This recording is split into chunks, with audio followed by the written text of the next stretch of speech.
Yang paling dicari adalah Pak RM, yang paling cari Pak Sedo. Nah, makanya itu kemudian dipinjamkanlah rompinya, gitu. Pinjamkan rompinya di sana, ini dalam rangka apa namanya itu tadi kamuflase, ya kamuflase supaya tidak menjadi sasaran dari orang-orang yang ada di situ. Itu dari Mbak Wasti ya, 20 detik saja. Ya, ini terkait dengan ini pada saat pemeriksaan, mungkin tepatnya bukan pada saat pemeriksaan itu. Jadi informasi yang kami terima pada saat itu, karena kami juga memantau dari sini, dari rekan-rekan penyelidikan yang ada di lapangan, bahwa tidak segampang dan tidak semudah apa yang dipikirkan gitu ya. Jadi pada saat itu saudara saya lihat saudara RM itu tidak ada di tempat. Jadi lagi ada di suatu tempat. Kemudian kita pantau dan kita kemudian yang bersangkutan kembali. Setelah kembali kita mau lakukan penangkapan, tetapi dia kemudian pergi ke arah Padang, itu ke daerah Bengkulu Utara, sekitar mungkin 3 jaman dari ini. Itu ada proses saling kejar lah di situ ya. Kemudian singkat ceritanya bisa kita tangkap sama tim, kemudian dibawa ke Mapolres. Jadi pada kesempatan ini juga kita atau kami dari KPK mengucapkan terima kasih yang sebesar-besarnya kepada bantuannya dari Polda Bengkulu maupun Polrestabes Bengkulu. Setiba di sana kemudian dilakukan pemeriksaan sampai pagi. Tetapi situasi pagi itu, sejak pagi sudah berkumpul sangat banyak simpatisan dari saudara RM. Nah, mengepung dari Polres Tabes ya, Tabes sana. Dengan alasan keamanan, maka tentunya kita mencari beberapa cara. Ya. Jadi rekan-rekan yang ada di sana dari penyelidikan, setelah berkomunikasi dengan pimpinan yang ada di sana, pimpinan Polres membantu. Yang paling utama adalah bagaimana kita menyelamatkan dari orang-orang, termasuk juga personel kami, ya, yang KPK, dan juga orang-orang yang akan dibawa atau personel-personel yang ada dibawa ke sini sebanyak 8 orang. Nah itu harus kita selamatkan, gitu ya. Jangan sampai misalkan di jalan diambil dan lain-lain oleh para pendemo. Nah, yang paling dicari adalah Pak RM, yang paling cari Pak Sedo. Nah, makanya itu kemudian dipinjamkanlah rompinya, gitu. Pinjamkan rompinya di sana, ini dalam rangka tadi kamuflase, ya kamuflase supaya tidak menjadi sasaran dari orang-orang yang ada di situ, itu. Jadi tidak pada saat pemeriksaan, tapi hanya ketika keluar, kemudian ketika dalam kerumunan gitu. Setelah itu sampai di sini mungkin rekan-rekan kan lihat tidak menggunakan lagi kan, tidak menggunakan lagi. Jadi itu dalam rangka kamuflase saja, seperti itu. Itu mungkin yang bisa kami sampaikan. Ada yang ingin ditanyakan lagi, Mbak? Dengan dukungan, ya permintaan dukungan ini kan sudah dimulai dari bulan Juni Juli ya. Jadi sebetulnya penyelidikan ini sudah ya beberapa bulan yang lalu, tidak baru kemarin hari Jumat. Kita dapat informasi dari masyarakat bahwa akan ada penyerahan uang. Itu titik puncaknya, tetapi rangkaian kegiatannya sendiri atau menurut bahasa kalian itu operasinya itu sudah lama lewat klarifikasi, verifikasi dari pelapor masyarakat yang mengikuti rapat-rapat itu ya menyampaikan ke KPK, kita verifikasi kebenarannya, kemudian dari hasil rekaman, karena pelapor juga menyampaikan rekaman terkait pertemuan-pertemuan itu, sampai kemarin hari Jumat itu ada informasi dari pelapor bahwa akan ada penyerahan uang. Nah, kita baru turun, jadi panjang rangkaiannya.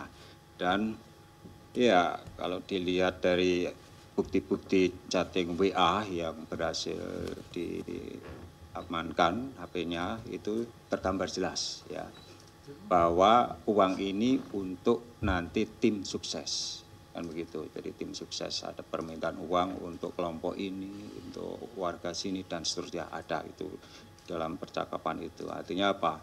Ya memang ya sesuai dengan yang arahan RM, dia minta dukungan dari masing-masing kepala OPD, kepala dinas ya. Dia menjadi tim sukses dan ada instruksi perintah untuk menghimpun sejumlah dana ya, termasuk ya lewat apa potongan dari PTT ya, perbaikan tunjangan TPP kok PTT, TPP ya, tunjangan perbaikan penghasilan pegawai itu dipotong, termasuk juga dari ya iuran mungkin dari pengusaha dan lain sebagainya itu ya, tujuannya untuk ke sana.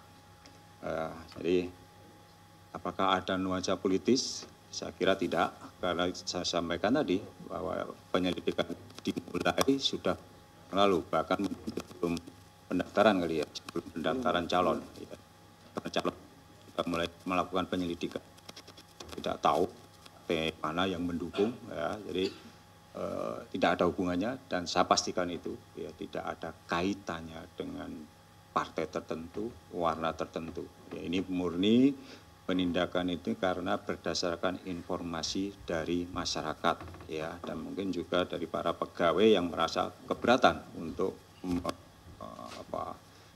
membayar iuran yang diminta oleh RM tadi. Kemudian ya bagaimana mencegah money politik ya. Saya setelah kejadian ini mendapat WA dari beberapa nomor yang enggak saya kenal, dia menyampaikan, Pak, ini di daerah tertentu juga sama, gitu kan. Dia sebut bahkan sudah dalam taraf TSM, terstruktur, ya, sistematis, masif.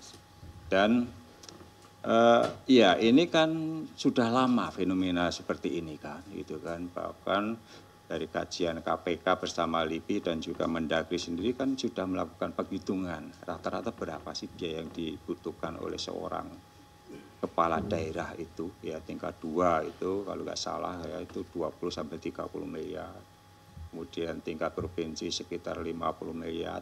Itu baru untuk mencalonkan loh ya, biaya kampanye. Belum tentu menang. Kalau mau menang ya 2 kali lipat atau 3 kali lipat ya, konon seperti itu. Jadi kemenangan itu ya banyak bergantung pada sejumlah uang nanti yang akan diberikan kepada masyarakat kan seperti itu. Salah satunya itu membeli suara. Ini yang biaya yang paling besar, termasuk juga untuk honor dari para ya pendukungnya kan seperti itu kan, saksi-saksi dan lain sebagainya itu tadi. Itu membutuhkan biaya yang sangat besar dan ya tentu membutuhkan kemampuan keuangan yang tinggi juga. Ya, memang tidak harus dari calonnya ya, kebanyakan mencari sponsor kan begitu. Mencari sponsor termasuk antara aja dengan cara-cara seperti ini kan, mencari dukungan dengan menjanjikan nanti kalau saya menang kamu tetap jadi kepala dinas dan lain sebagainya ya. Kalau nggak mendukung, kalau saya menang nanti saya ganti. Ya kan seperti itu. Jadi ada semacam pemaksaan, intimidasi kepada para penyelenggara di daerah itu, pejabat-pejabat di daerah termasuk pegawainya itu untuk mendukung petahana. Nah, ini yang terjadi dan ya kami meyakini hanya Bengkulu ya, di wilayah yang lain kalau petahananya yang maju barangkali sudah terjadi juga. Kan begitu kan, informasi itu yang antara yang disampaikan ke saya tadi itu kan beberapa itu kan. Nah tentu untuk mencegah hal seperti itu tidak terjadi ya kita harus melakukan pendidikan politik kepada masyarakat kan begitu kan. Selalu kami sampaikan supaya pemilu itu berintegritas, pilkada berintegritas, kita ada 3 syarat ya. Penyelenggaranya KPU dan KPUD itu berintegritas ya, yang nggak mau disuap untuk menaikkan jumlah suara dan lain sebagainya. Kemudian calonnya juga berintegritas ya, ya tidak mau menggunakan money politik membeli suara, dan juga rakyat yang cerdas dan berintegritas. Rakyat juga nggak mau dong kalau misalnya ada calon yang mau memberikan uang gitu kan. saya baru dapat forward itu video dari seorang ustadz kalau nggak salah Pak Nur Iskandar atau siapa, yang mengkampanyekan politik yang bermartabat. Nah, dia mengatakan kepada ya audiennya itu 300.000 ya, misalnya satu amplop itu isinya 300.000, itu tidak akan membuat seseorang menjadi kaya kalau dia dapat. Pun kalau dia menolak, tidak juga dia menjadi miskin. Enggak ada dampaknya sebetulnya. Hanya sesaat, mungkin kalau dikasih 500.000 2 hari habis. Tapi dampak yang ditimbulkannya 5 tahun itu akan merusak ya kan, suatu daerah atau kepemimpinan atau tata kelola di daerah itu. Ya, kenapa?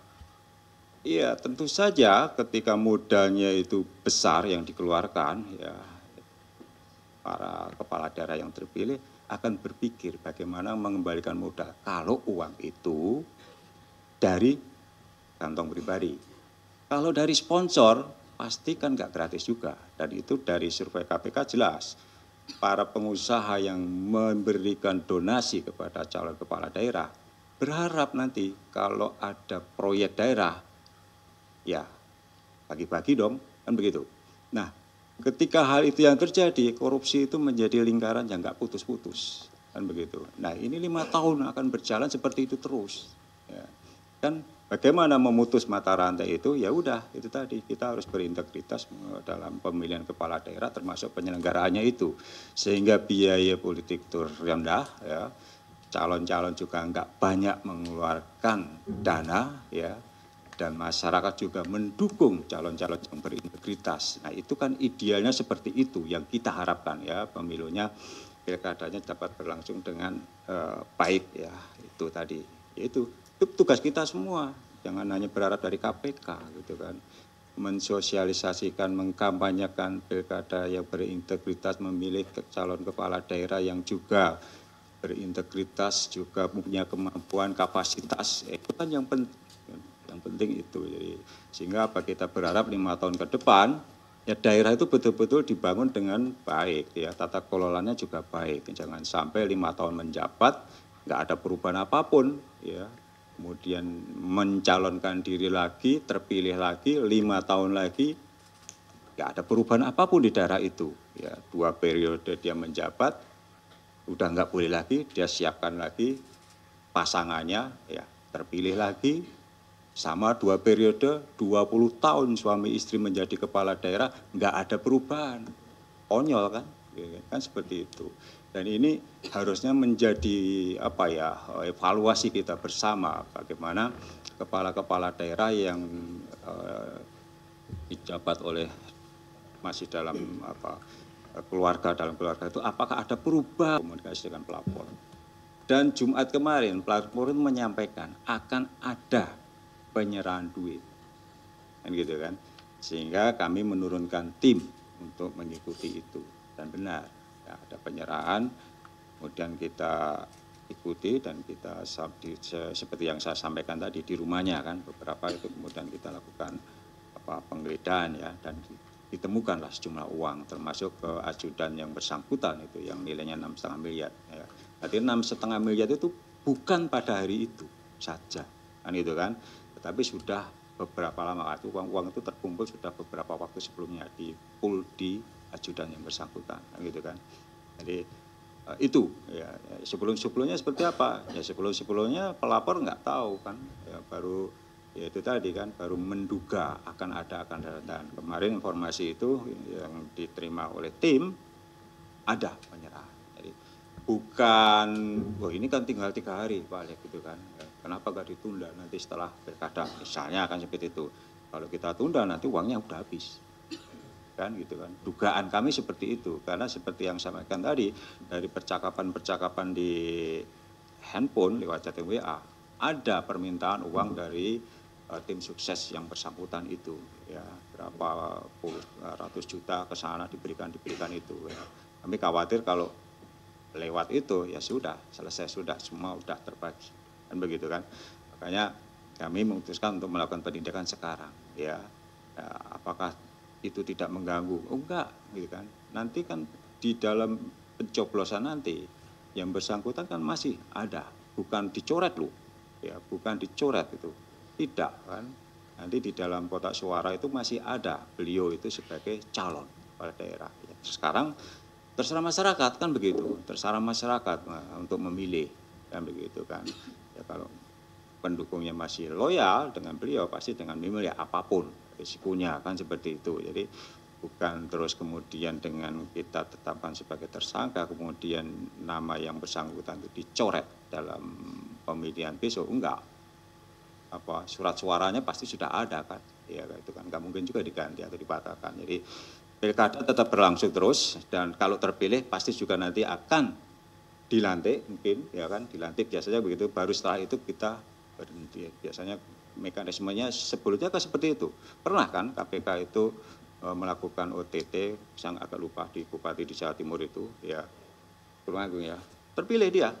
Kan tetap dilantik waktu itu ya, tetap dilantik tapi kemudian baru setelah itu diberhentikan kan begitu. Jadi mekanisme pilkada, mekanisme pemilihan itu masih tetap berlangsung, tidak ada persoalan, silahkan ya rakyat yang menentukan pilihan kan begitu. Tetapi penegakan hukum juga harus dilakukan konsisten itu sesuai dengan kecukupan alat bukti. Saya kira itu. Jadi nggak ada apakah ini pesanan dari pesaingnya, sama sekali enggak. Kita juga nggak tahu siapa pesaing.